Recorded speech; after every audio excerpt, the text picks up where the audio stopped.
our toolset is to help school leaders develop active participation in the policy process rather than feeling that they're the recipients, passive recipients of policy. Our second aim is to help policymakers and school leaders co-develop solutions together to the problems around policy implementation, so recognising the barriers to policy implementation and finding creative solutions to overcome those barriers. And finally, and perhaps most importantly, our aim is to develop contextually relevant and responsive policy that effectively supports equity and learning. We designed the toolset for two groups of people, education policymakers and school leaders and teachers with a responsibility for policy implementation, so basically for everybody involved in policy development and implementation in schools. The policy toolset contains three sections. We begin by offering a definition of policy and policy enactment. We identify some barriers to policy implementation that we identified through reading literature on policy and also through conducting interviews with school leaders in Scotland. And we identify creative solutions for policy engagement, also derived from our interviews with head teachers and literature on policy implementation. In the second section, we offer a video that we developed ourselves, policy response animation. This was based on the research we did as part of EPNoSL with school leaders in Scotland. And then finally, the third section contains information about the use of animation as a tool for reflecting on policy response. The idea being that we would encourage people to use animation as a means to explore the barriers they believe that they encounter when receiving policy, devising policy and implementing it.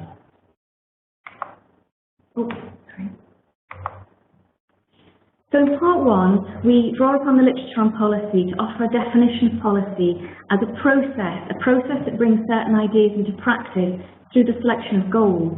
So typically, an issue will be identified for which current policy either appears to be inadequate or perhaps it's a new situation for which there is no policy existing.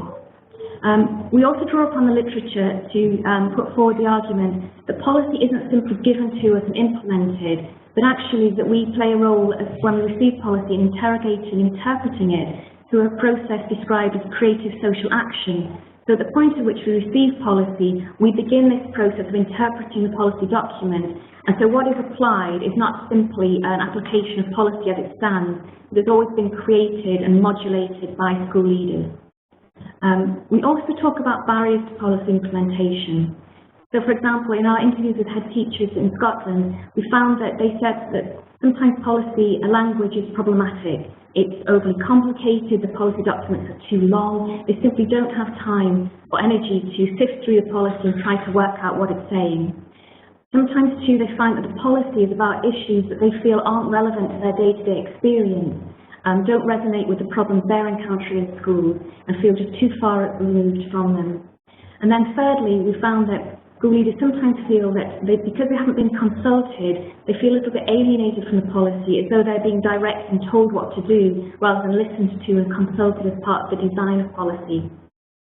And finally, in part one, we look at some creative solutions. We interviewed head teachers who found that when they collaborated between staff within a school to interrogate a policy document, this helped establish clarity over what the policy directive was about. Also, by working with school leaders in other schools, forming clusters, they found that this helped them overcome problems around time constraints. So one school would take a lead in interpreting the policy and sharing ideas about implementing the policy with the other schools in that cluster. And through this process, school leaders found that they could develop a vision of best practice, so the best way to respond to the policy and the most meaningful way to interpret that policy and implement it.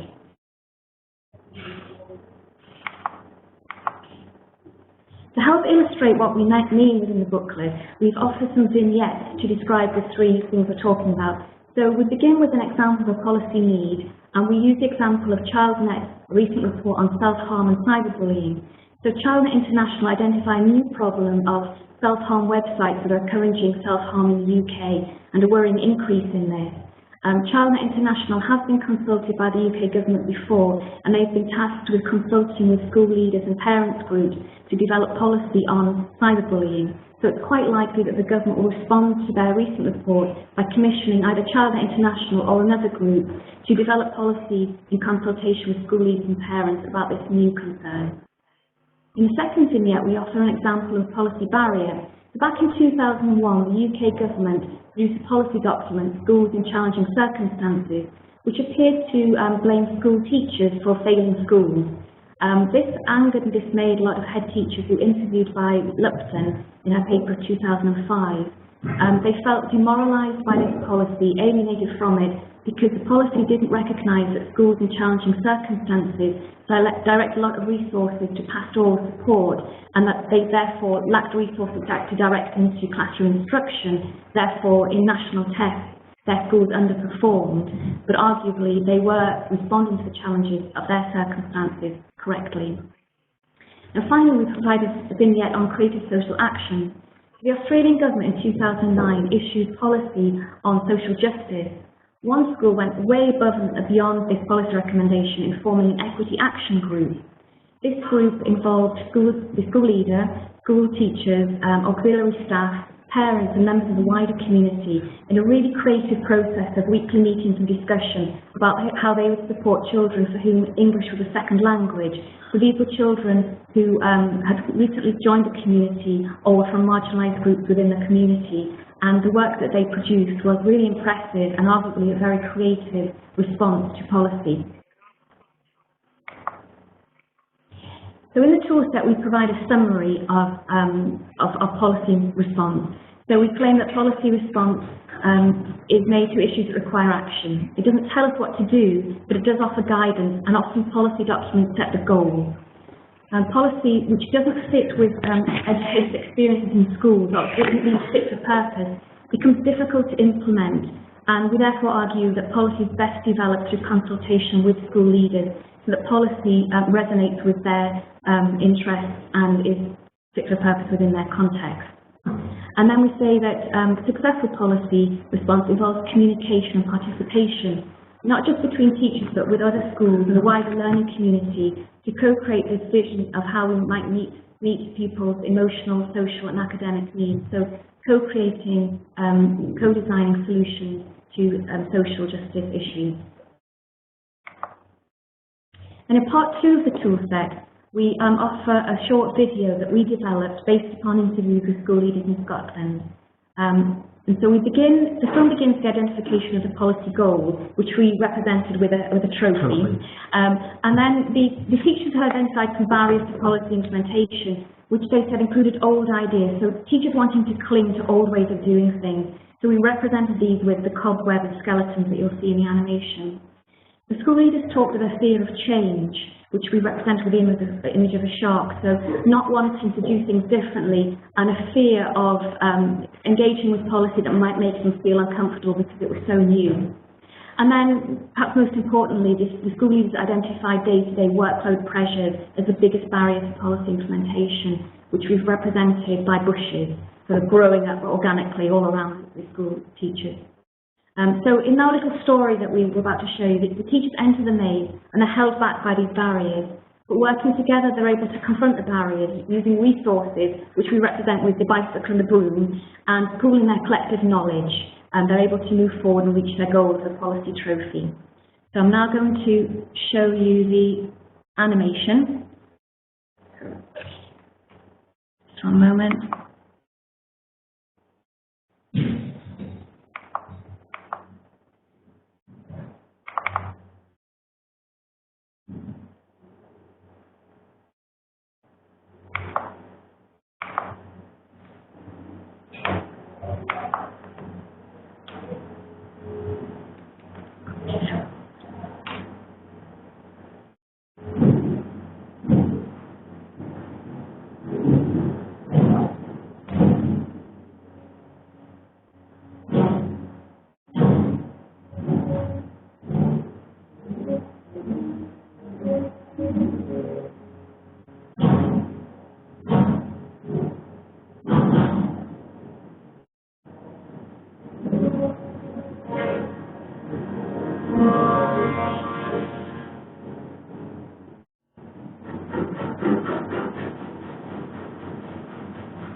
So in the third section of our toolset, we invite people who've read it to look at the animation and reflect on their own experiences and practice in terms of policy that they've responded to, and ask them to what extent does the reading and the video capture those experiences, and how would you depict things differently? So do you have these same barriers to policy implementation? Do you have different solutions to overcoming these barriers? And to have a go at creating an animation to capture these experiences and begin that process of co-creating solutions to policy barriers. So we've provided in the booklet, we'll have some links to animation advice. So I watched this tutorial on how to do Lego animation, information about how to do nice camera angles and so on. And then information about sound and music, how to put music onto your animation and how to ensure that you have not breached copyright. We'll be having our animation displayed on YouTube with a link within the toolset. So we need to make sure that we're not violating any copyright legislation. And then information about video editing. There are a number of free software packages available. So for example, Pinnacle Studio is quite user-friendly. You can download a free trial for 30 days, which will be enough for using it in a school context. And then Microsoft Movie Maker, which is what we used, is also quite user-friendly and can be downloaded for free. Our toolset also contains links to 2 reports that we produced for EPNoSL, as well as to a paper that we've written. And will contain a full link to all the literature that we reference in the actual toolset. And these are the 3 vignettes that I was referring to earlier, information for anybody who wanted to look further into those cases. And that's it. Thank you.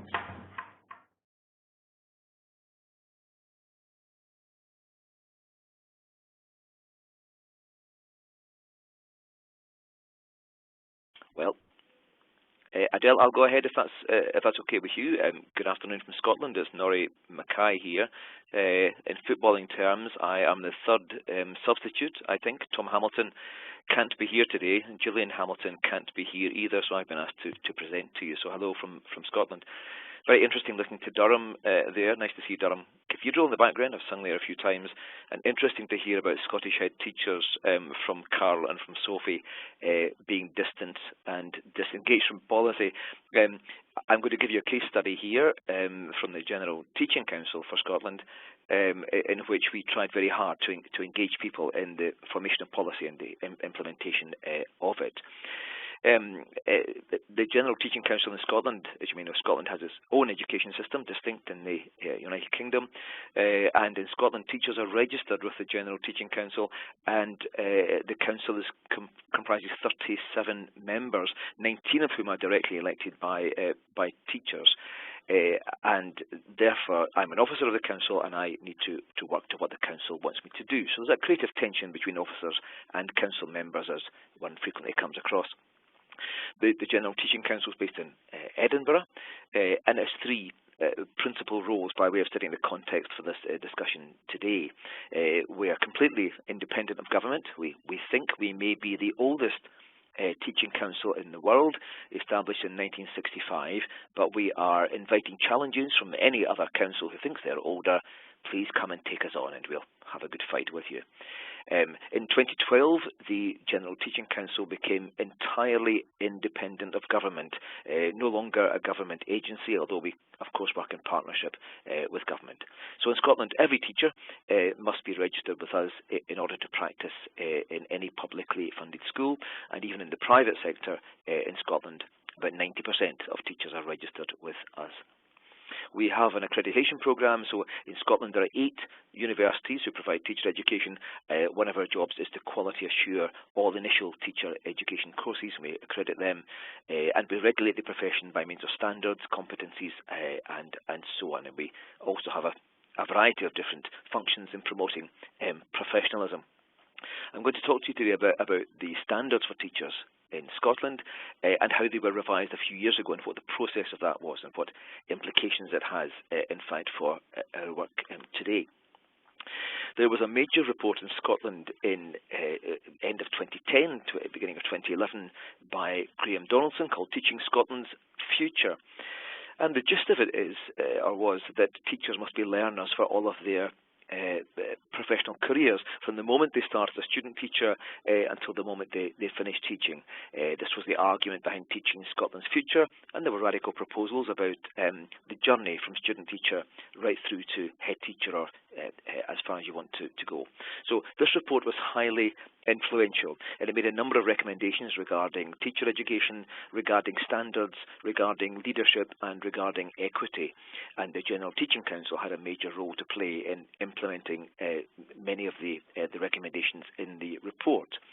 In particular, there were the standards for teachers, the professional standards for teachers. They had already existed in Scotland for about 10 years by the time Teaching Scotland's Future was produced, but they were rather patchy. They had specific uses. There were standards for initial teacher education, standard for full registration, which every teacher was expected to abide by. There was a standard for charter teacher. Sadly, that post no longer exists in Scotland, and there were standards for head teachers. But there were gaps in those standards, and so a few years ago there was an attempt to revise all of the standards and to do it in the most inclusive way possible. And on the screen just now, you will see the structure of the existing, or the new set of standards for teachers, which were approved by our council in December 2012 and came into being, as it were enacted in August 2013. And as you see from the diagram, there are 3 different sets of standards. Sometimes we think of them as cradle-to-grave standards for teachers in Scotland. And so you'll see there are, first of all, the standards for registration, subdivided into provisional registration and full registration. That is to say that in Scotland, a student teacher, to complete their course, must demonstrate that they meet the standard for provisional registration. Then they become a probationer teacher, and by the end of the probationary period, in Scotland there are 2 ways of doing that: the one-year intensive programme, the induction programme, or the more flexible fragmented route, as it's called. By the end of that process, those probationers must demonstrate that they meet the standard for full registration, and these are published in the booklets so they can be seen side by side, and the standards journey can be seen. In fact, I have them here.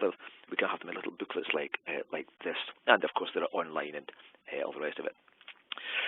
So the notion is that a teacher in the early phase, we can argue what early phase actually means, but a teacher in the early phase, perhaps 2, 3, 4, 5 years into their career, would kind of stick with the standard for full registration and would become comfortable with that and demonstrate that they can consistently meet that standard. These 2 standards are mandatory standards. In other words, they are hurdles, they are hoops to be jumped through, they are unavoidable.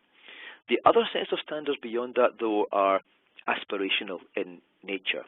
So we have a standard for career-long professional learning designed for teachers who are beyond the basic stage of the full registration standard, who wish to take their professional learning to a new level, who perhaps wish to engage in master's studies, but where inquiry is at the heart of it. So designed for more experienced teachers, not necessarily those who are in promoted posts such as principal teachers, deputies and head teachers. For them, there is a further set of standards, the standards for leadership and management, subdivided again into middle leaders, by which we tend to mean principal teachers, perhaps deputy heads, and there is a distinct standard for head teachers, a standard for headship. So those are the sets of standards, and there should be a standard for every teacher at every stage of his or her career. And the standards are constructed in the same way each time.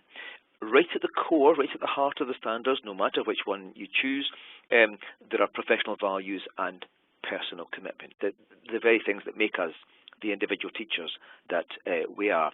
We will come back to these shortly. Those values and those commitments are based on a variety of different sources, including what appears in the Scottish Mace and the Scottish Parliament as being a reflection of the standards and the values of the Scottish people. There are sections on professional knowledge and understanding, and there are sections on skills, abilities, professional actions, and all of the standards are designed in exactly that way. There are some threads that go through the standard too. Those values, as I said, are common. They subdivide into social justice and integrity, trust and respect and professional commitment, and each of those is unpacked further and spelled out much more specifically. Learning for sustainability is another theme which threads its way through all of the standards, no matter at which level you're working. And leadership, one of today's topics, also appears. One of the things in that Donaldson report, that Teaching Scotland's Future report, was every teacher is not only a learner, but every teacher is a leader. No matter what post they hold, there is a leadership role for every teacher, regardless of formal leadership constructions that exist. So our job was to develop appropriate and acceptable standards, and they had to be relevant to school leadership at all levels. We tried very hard in this process of developing the policy to use open and inclusive practices, and we'll come back to that just shortly, and developing them. And our job was really to build leadership capacity and to develop more equity in the system.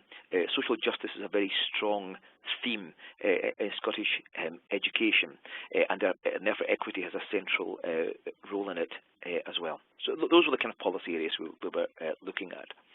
And in terms of this case study of practice I'm giving you today, these were our goals. I was interested in what Sophie and Carol were saying about those head teachers feeling distant from policy development. And so our goal was to involve all interested parties in this major revision of the standards, which took place just 2 years ago. We also wanted to make sure the standards were not documents that sat on a shelf, that they were acceptable and they were very well used. And in fact, I'll tell you shortly about a scheme called Professional Update, which actually requires teachers to use those standards on an ongoing basis. We wanted the standards to have this function of allowing everyone, no matter whether student, probationer, head teacher, to have a leadership role that they would understand and they would enact. And there was the further development of those values to encourage equity. So in this major revision, those were the things we were trying to achieve. I should say at this time I did not work for the General Teaching Council for Scotland. I was a local authority officer and was involved in the writing teams which brought the standards to life. I should say, in terms of talking about a document that lies on the shelf and gathers dust, it was sometimes the case in the past that the standard for full registration was only brought out, taken down from that shelf, when there was trouble. That is to say, that throughout a teacher's career, the standard for full registration was the benchmark for competence. It had a very distinctive additional role which other standards did not have. And so at the General Teaching Council, on those sad occasions when a teacher is referred to us for alleged incompetence, it's the standard for full registration that goes on the table. It's what the lawyers argue over, the unions argue over, the teachers argue over, and it doesn't matter whether that teacher is at an early stage, say age 22 in their career, or at a late stage, perhaps 62, but it's the standard for full registration that actually goes on the table for the basis for discussion.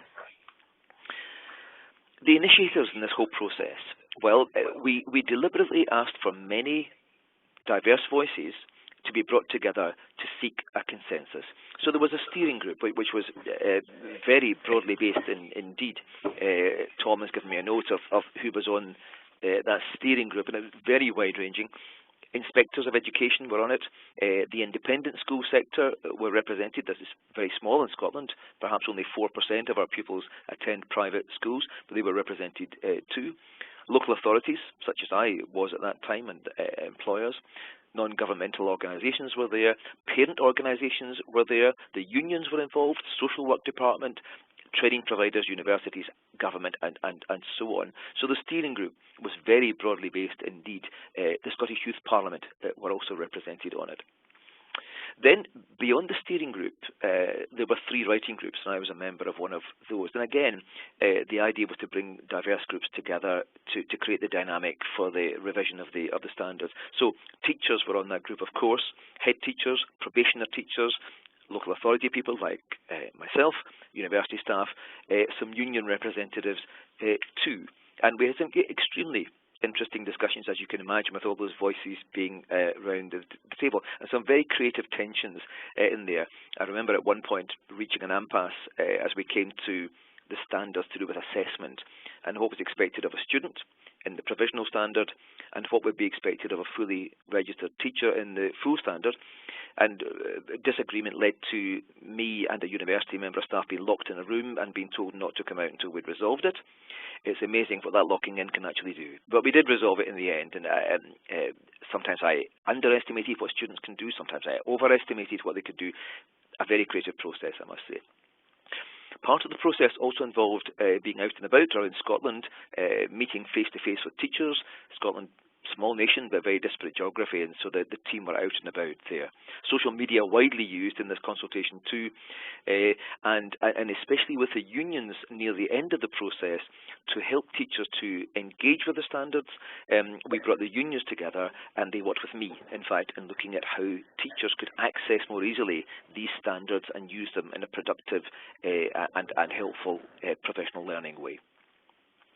So, as a result of this process, we think our beneficiaries are, first of all, our learners. That's the ultimate aim of all of these reviews. We want our learners, of course, to have well-qualified and professional teachers. And, of course, our teachers, too, who we want to have increased professionalism and efficacy in what they do. Scottish teachers are already very well educated, very well qualified, and very motivated, and we hope this process will increase their professionalism. In terms of, I was asked to give you some contact information, and I have to say the structure of these slides comes from Tom's paper, which I think, Adele, you may have. So if you're looking to access more here, the web address is there. We'll give you access to our standards and our support materials, and Tom is the contact for this as he jets off to Athens today, Tom Hamilton, and you see his email address down there. So the good practice we've described. In terms of equity in particular, though, we were concerned that those values right at the heart of the standards, we were concerned that they were there in every standard, irrespective of who you are in the system. We couldn't understand why a student teacher would have different values from a head teacher. And so these are common right across all of the spectrum of standards. And again, they are social justice spelled out, and integrity, trust and respect, professional commitment, right at the heart of everything. We believe that we have achieved a strong consensus on those values that were carefully researched before we started the discussion. And I mentioned the professional update process earlier on to embed those values. Basically, in Scotland, as of August this year, every teacher must engage in what the government called a scheme of accreditation. The General Teaching Council took this on and has modified that process into something called professional update. And professional update will be an ongoing process of staff review, development, professional learning, demonstrating impact of this, recording it, using the standards to advance professional learning, to reflect and self-evaluate. That must be done.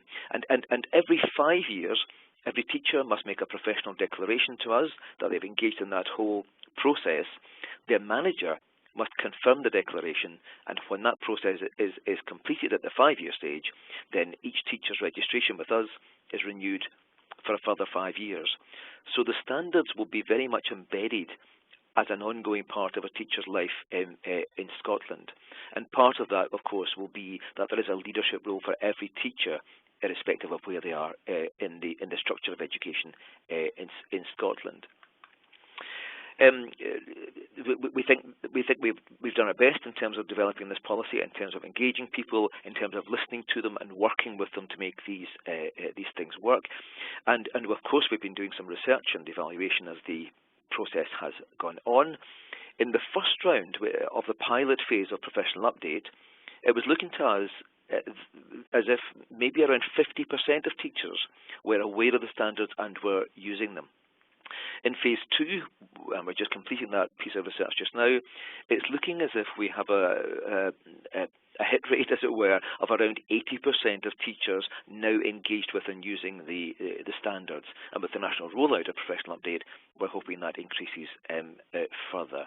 So the signs are good in terms of the acceptance and the use of the standards. So we would recommend this practice of engagement and development and partnership working. In terms of effectiveness, we think the collegiate approach has led to a good result. In terms of efficiency, it's maybe not the most efficient thing to do in terms of time and cost, but we think the long-term benefit from it means that all of that effort has been worth it. In terms of relevance, we did link this to a number of different theories of professionalism. In terms of sustainability, we are not sure that standards have a lifespan of much more than 5 or 6 years, and therefore we are planning to review our standards again and go through a similar process, and it seems to me that will start fairly soon. There was a great synergy from a wide range of partners, and in terms of transferability, we think standards are extremely useful. We think the process we went through was useful, but of course we're a particular country with a particular makeup and a geography and a social history. I wouldn't think this can be adopted wholesale anywhere, but I think it could be adapted, and I think elements of it may prove to be beneficial to others. So this was an issue that was dealt with at a national level, albeit in a small nation. Scotland is remarkable in some ways in that there is a relatively strong consensus, both educationally and politically, and there's a strong will to work together. There are 4 major parties in the Scottish Parliament, as you may know. There's not a huge amount of difference, I have to say, in their view of education and how education should be. The differences tend to be very minor, and so we're lucky, I suppose, to have that consensus, or to have built, or to help to build that particular consensus there. So there is a snapshot of us attempting to take a policy to engage all of our stakeholders and to try to come up with something that is helpful to everyone. The early indications are good. As Professional Update rolls out, well, the proof of that pudding will be in the eating, and we will know over the next few years whether we've been successful in increasing teacher professionalism, increasing leadership responsibility, and increasing equity. Thank you, Adele. I'll pass back to you.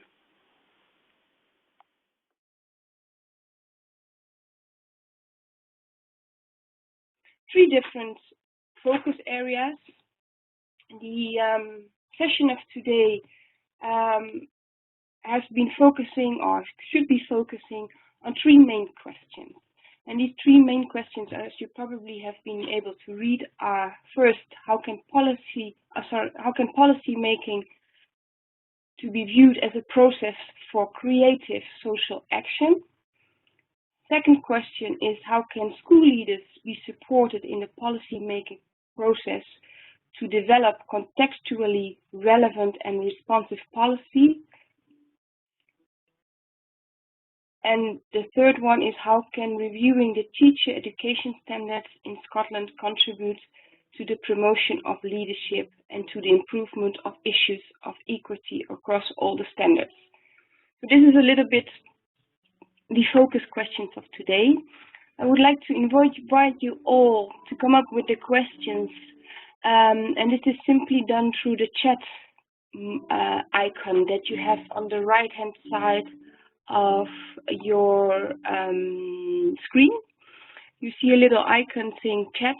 There you can put in your question, and I will make sure I will share the questions with all the people who are participating in this webinar, and also with our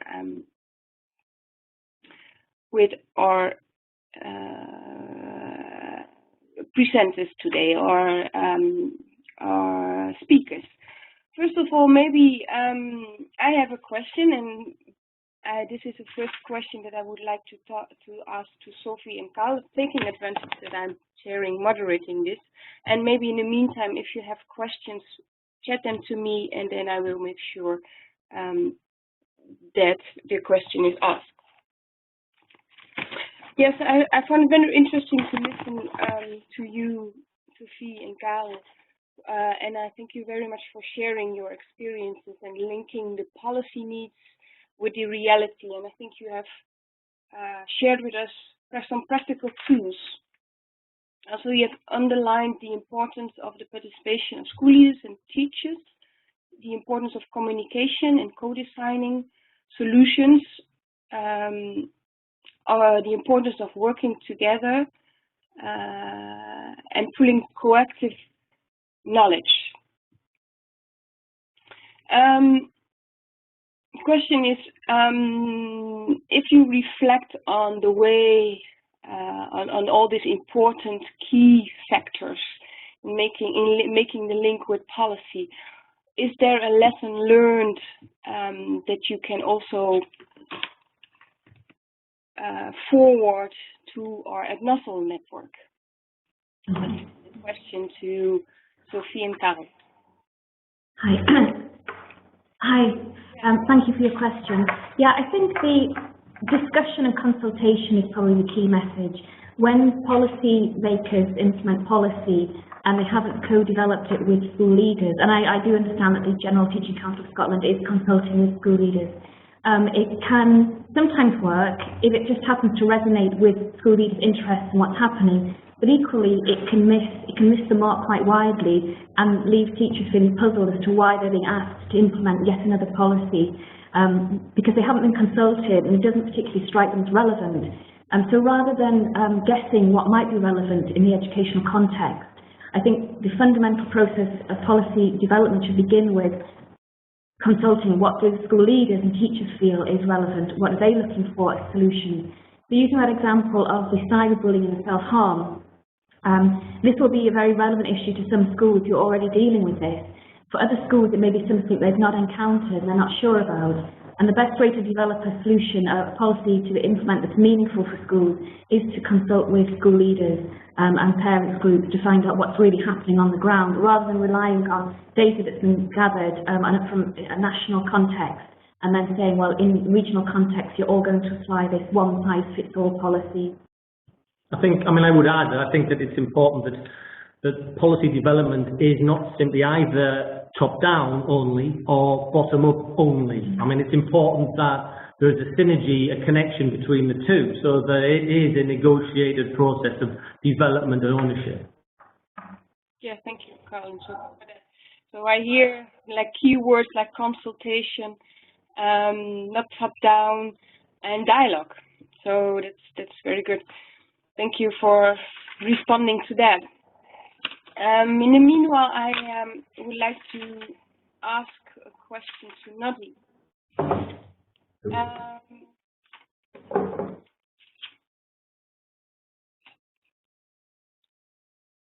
You shared with you your experience, and I think that the whole consultation process that we here see again when working to elaborate the standards by the Scottish Council, and you have mentioned the steering group and the importance of having the inspector, the private school, local authorities, NGOs, unions, employers, and university staff all there.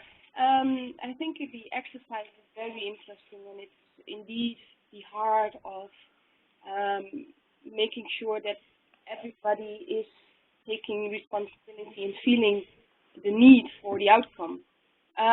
So I definitely share with you the long-term benefits of it. My question is how, in a couple of years, such standards are going to be, need to be adapted, revised.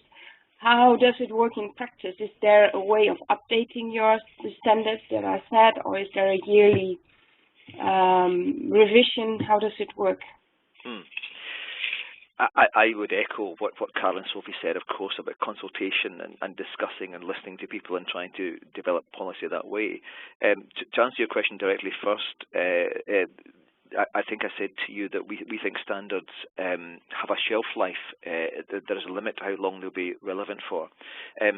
Much of the substance will continue to be relevant for a long time, but language changes, legislation changes, and sometimes social attitudes change as well. And so revisions are necessary. And I think we are taking a deep breath and about to go through the whole process again. It's messy. And it's difficult, and there are disagreements, and it takes a long time. Sometimes there are tensions with the unions, and we try very hard to resolve these. But I think the answer to your question is we are going to do the same again. We will have a broadly representative steering group. We will have writing groups that are representative too, and we will try and involve as many partners as possible. And then we will consult, of course, widely across Scotland as well. So I think same again is the answer to that, and we think it'll be time well spent. I suppose that I was saying at the end about adopting is quite difficult in a wholesale manner, but adapting may be possible. Scotland's a small nation.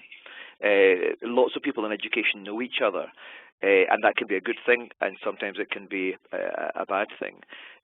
Perhaps it's easy for a small nation to get people together, to bring the partners together and to share and to discuss and to argue and to reach a consensus than it is for a large nation to do that. So involvement may be easier for us just in terms of scale. Thank you, Norrie, for sharing that. Yes, I agree. As education employers, we have the same experience sometimes in discussion and dialogue with unions. But as long as you are moving towards a common goal is improving the quality of education, we do manage and work on it jointly, and we see the benefit of working together on it. Yes. So, Norrie, I have an additional question for you that comes from Norrie. Sure. She's asking, thinking about the policy trophy animation that we have seen in the first presentation. Yeah. She's wondering were there any sharks and skeletons in the standards, and what were they, or are they? Yeah, there are a few Scottish wild animals around. I think that would be true. I think one of the barriers in Scottish education, although it's a relatively small world, is that in the past there's been quite a strongly hierarchical approach, and Scottish schools were very highly structured. And I'm not sure whether this is an obstacle or whether it's a shark. You can make up your own mind. But for example, if you took a Scottish secondary school, maybe 15 years ago, you would find perhaps 6 levels of hierarchy. There would be teachers, assistant principal teachers, some senior teachers, assistant head teachers, deputy head teachers, and head teachers. I've lost count of how many levels there are in that hierarchy. Now the hierarchy was helpful in terms of getting jobs done and tasks done and delineating responsibility, but the hierarchy was very unhelpful in that it made people think that unless you were a leader in a leadership role, you had no leadership responsibility.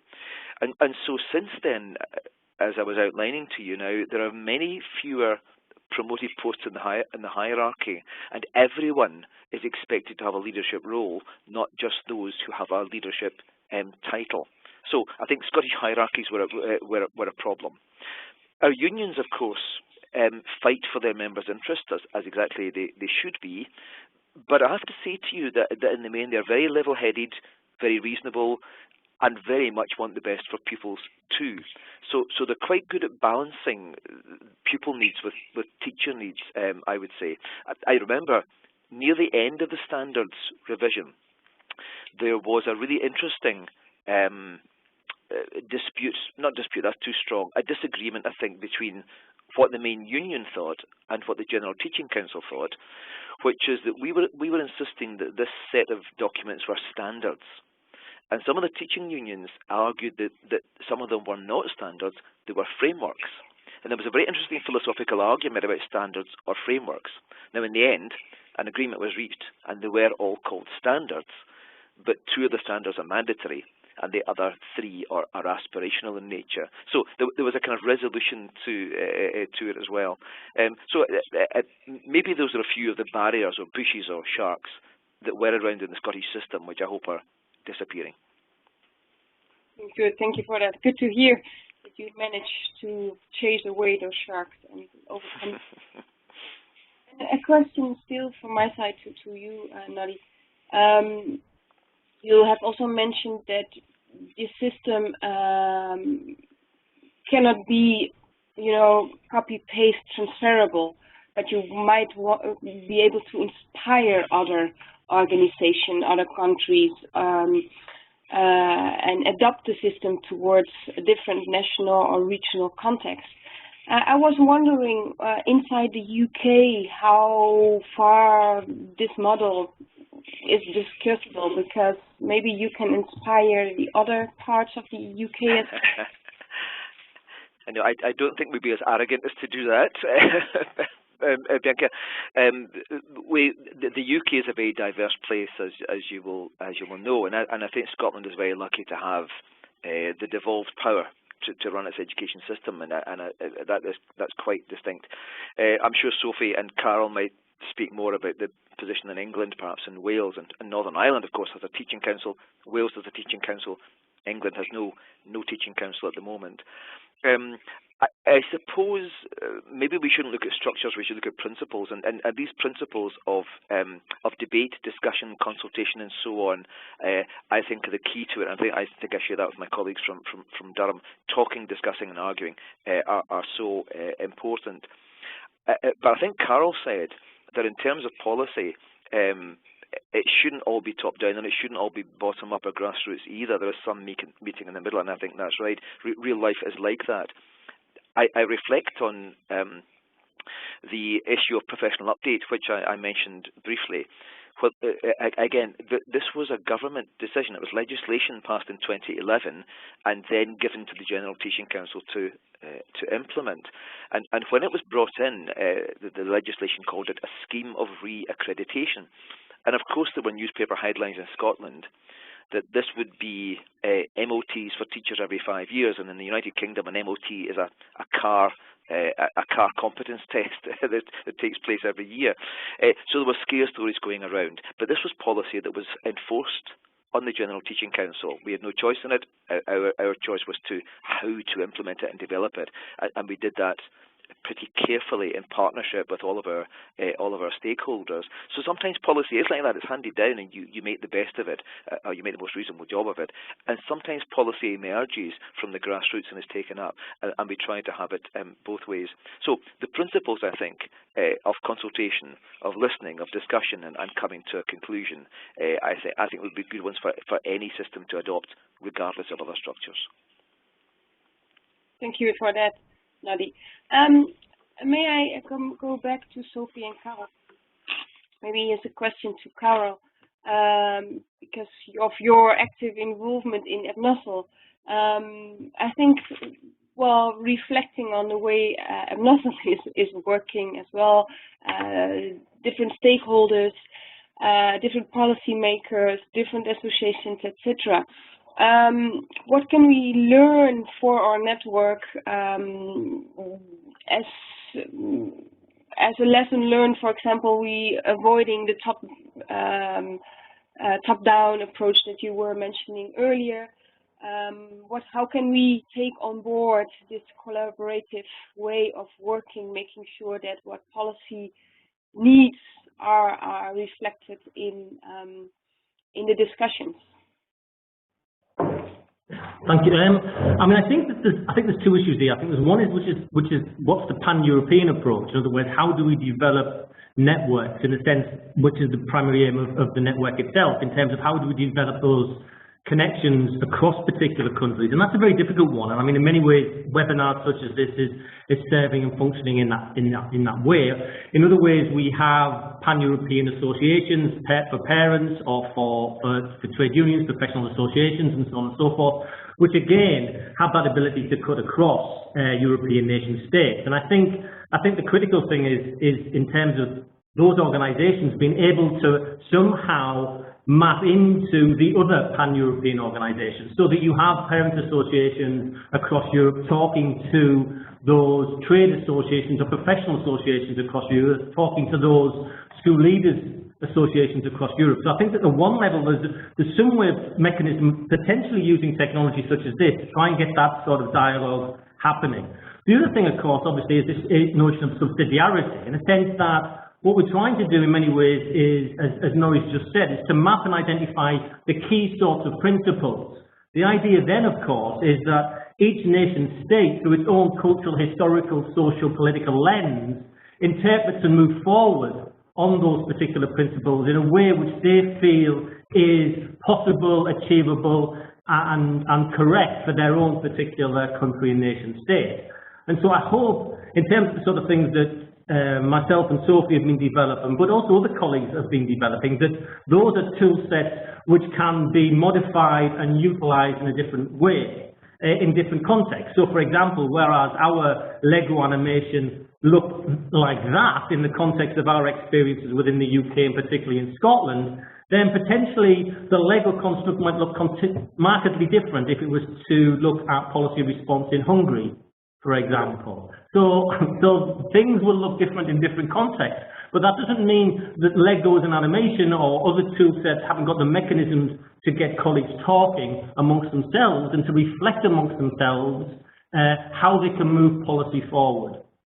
I mean, I would also say that the thing about the policy response tool set is that in many ways the intention of that is that it feeds into the subsequent tool sets that are going to also feature in webinars. So the idea is that once you've got a graph of policy in a generic sense around questions of equity and learning, that you can then apply those principles to try and understand, for example, how would you then implement a specific policy? It could be on accountability, which is one of our themes in the network. It could be on distributed leadership. So the idea is that in many ways, the policy response tool set is the starting point for trying to burrow down and look at individual policy responses that may be ruled out both in national context but also across Europe itself. Thank you. Thank you for that answer, Carl. I very much agree with you that the associations and the ministries of education in this network can take up that role of being inspired by the outcomes and the policy tool sets of the network and helping to distribute that knowledge from our network across Europe. And of course, always keeping in mind the notion of subsidiarity, as you mentioned, because what works in one country does not, by definition, need to work in another country. However, we can, of course, be inspired by some standards from another country, by some principles, and by some good policy tools. Are there any other questions from the participants who are participating in this webinar? Because there is a kind of silence, I have to say, and don't want to be the person who is asking all the questions. Is there anybody there who has some comments or suggestions further to the discussions that we have here with our speakers?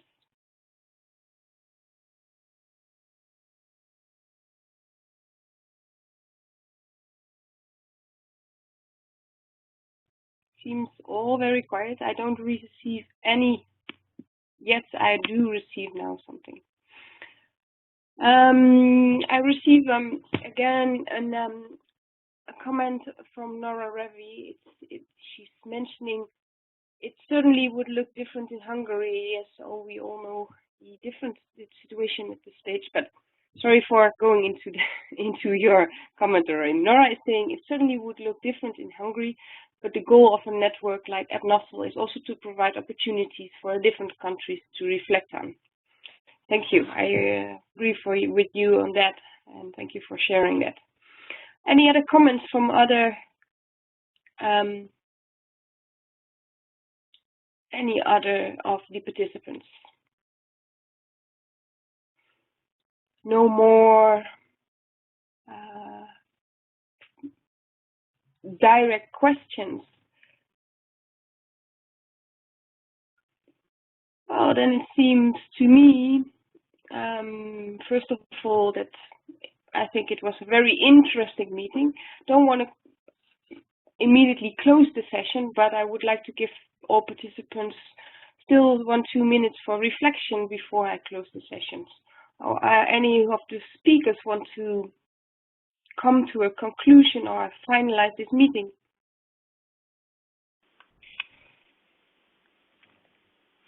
It sounded to me as if there was a strong degree of agreement amongst the presenters, some common themes emerging, and so on. So I'm delighted to work with my partners in Durham. Scotland-England cooperation across the border. Absolutely. Thanks, Norrie. Yeah. How do you do that then? Click on your phone, I don't know. Yeah, click on that. Oh, no.